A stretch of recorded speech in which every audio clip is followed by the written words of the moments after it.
Hello friends, आप देख रहे हैं आपका चैनल शेयर बाजार विद आयुष और बात करेंगे इस वीडियो के अंदर हम मैनकाइंड फार्मा लिमिटेड आईपीओ और कुछ और आईपीओस के बारे में। तो इस वीडियो में आईपीओस की ग्रे मार्केट के ऊपर चर्चा करने वाले हैं, तो वीडियो काफ़ी इंपॉर्टेंट होने वाला है।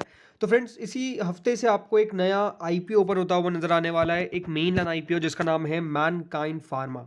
अब देखिए, जानी मानी कंपनी, ज़्यादा डेफिनेटली कंपनी के बारे में कहने की कोई ज़रूरत नहीं है, क्योंकि कंपनी को डेफिनेटली सब लोग जानते ही है और कंपनी अपना इशू लेकर आने वाली है। जो इशू है वो याद रखिएगा 21 तारीख से ओपन होगा और 25 अप्रैल तक ये ओपन रहेगा। तो इस हफ्ते खुलेगा ज़रूर, लेकिन अगले हफ्ते तक ये चलता रहेगा, क्योंकि बीच में सैटरडे संडे आ जाते हैं। मैनकाइंड फार्मा के बारे में अगर थोड़ी सी चर्चा कर ले, वैसे तो देखिए इसका डिटेल वीडियो जल्द चैनल पर आएगा, जिसमें हम बात करेंगे कंपनी के ऊपर डिटेल में। क्योंकि ये बात ध्यान रखिएगा, ये आम मेनलाइन आईपीओ जैसा नहीं है जो अभी लगातार आपको आते हुए नजर आ रहे हैं। क्योंकि ये बात ध्यान रखिएगा, जो अभी रिसेंटली हमने मेन आईपीओ देखे, बहुत कम आईपीओ थे जो 1000 करोड़ की वैल्यू का भी हो। राइट, काफ़ी सारे आईपीओ निकल के आए, कोई 500 का, कोई 800 का, कोई और भी कम का, 200 100 इस प्रकार की भी हमने इश्यूज को देखिए इस बार मेन लाइन के अंदर आता हुआ देखा है। लेकिन काफ़ी समय के बाद मैं एक प्रॉपर मेन लाइन इशू कह सकता हूँ जो मैनकाइंड फार्मा का होने वाला है, जिसका आईपीओ 21 अप्रैल से ओपन होगा। कंपनी 1991 में दोस्तों इनकॉर्पोरेट हो गई थी, तो ऐसा नहीं कि आज की कंपनी है ये। मैनकाइंड फार्मा 1991 से चल रही है और अपने आप में काफ़ी कह सकते हैं ग्रोथ इसने कंपनी ने दिखाई है, डेवलप किया है। मतलब ये करती क्या क्या है, डेवलप करती है, मैन्युफैक्चर करती है, मार्केट फार्मास्यूटिकल फॉर्मुलेशंस प्रोवाइड करती है, इस प्रकार का इसका काम है। जो कंपनी है वो वेरियस एक्यूट और क्रॉनिक थेरापेटिक एरियाज और several consumer health care products को भी बेसिकली यहाँ पर क्रिएट करती है।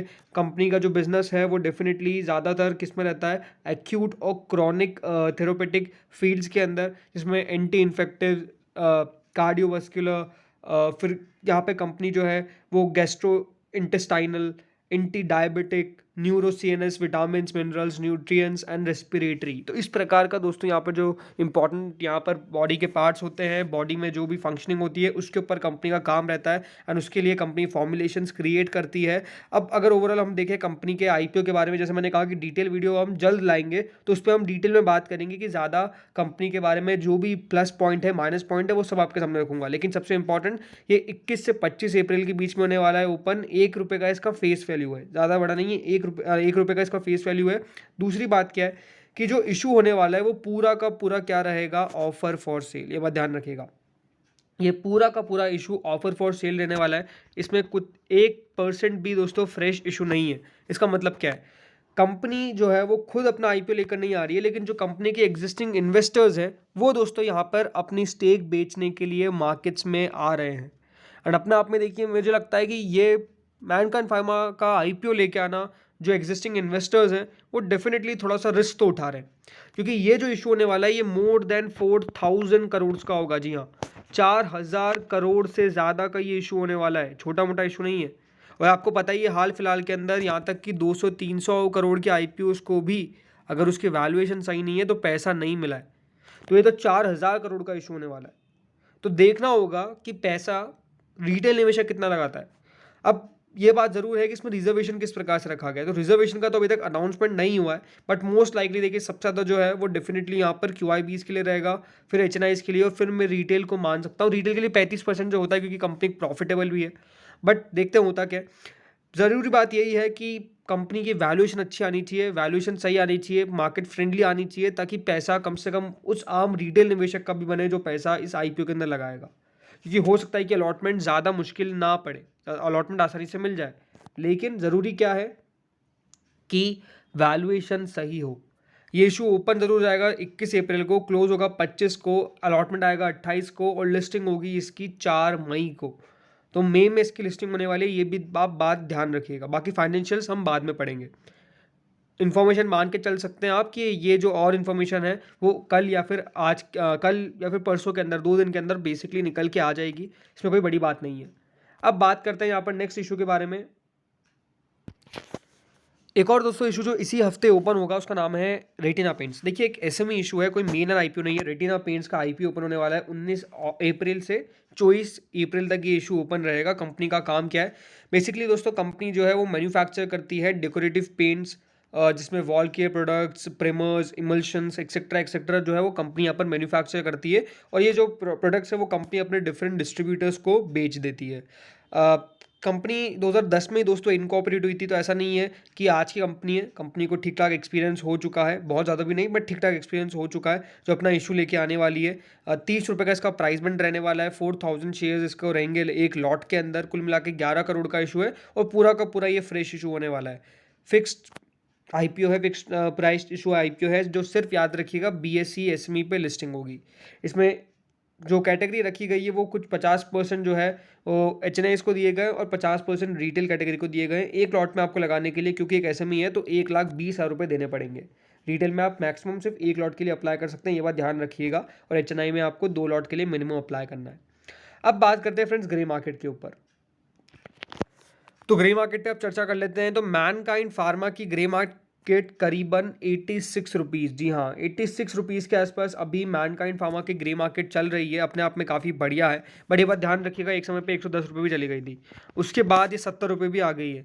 एक समय पे तो 70 के नीचे भी थोड़ी सी स्लिप कर गई थी, लेकिन वापस रिकवर करके 86 रुपीज़ के आसपास आ गई है। तो थोड़ी सी बढ़त तो हमको देखने को मिली, इसमें तो कोई डाउट नहीं है, बट देखना होगा प्राइस निकलने के बाद क्या ग्रे मार्केट इसी प्रकार से रहती है।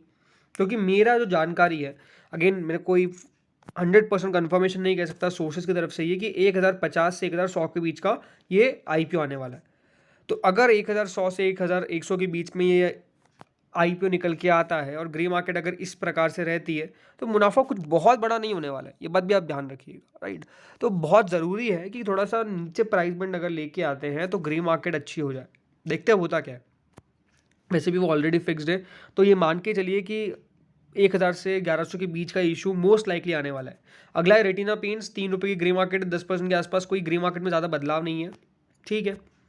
फिर आता है अगला क्विक टच टेक्नोलॉजीज। अब देखिए क्विक टच टेक्नोलॉजीज का इशू ओपन होगा, ये इशू भी ओपन होगा कल से 18 अप्रैल से।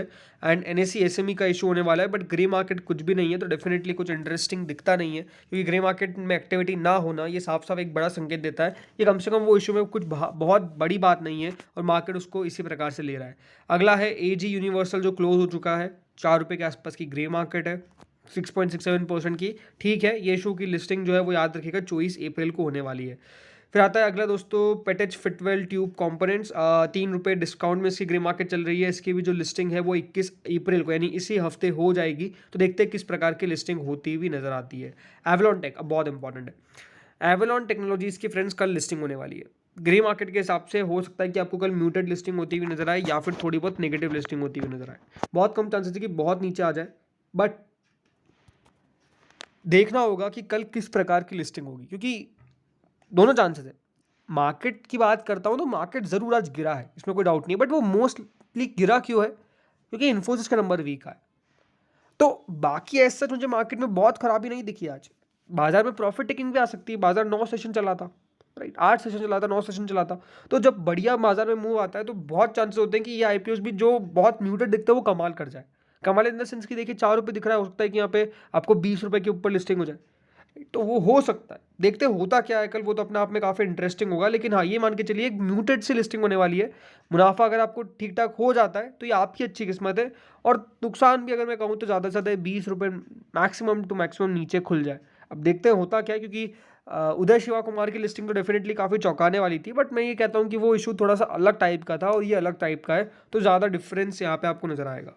बाकी बहुत सारे इशू की लिस्टिंग होने वाली है, जैसे कल एमओएस यूटिलिटी की, सैनकॉर्ड टेक्नोलॉजीज़ की, इन दोनों की भी लिस्टिंग है। देखते हैं कल कितना पे लिस्ट होते हैं। जैसे आज दोस्तों जो इशूज़ लिस्ट हुए, जिसमें एक्जिकॉन इवेंट्स था, 64 रुपये का इशू था, 64 रुपये पे लिस्ट हो गया। ग्रे मार्केट 66 रुपये पे दिखा रही थी, 66 रुपीज़ पे दिखा रही थी, तो अपने आप में थोड़ा सा झटका लगा। बाकी इन्फीनियम फार्मा कैम 137 पे दिखा रहा था ग्रे मार्केट, लिस्टिंग हो गई 141 पे, तो वहाँ पर अच्छा तेज़ी आ गई।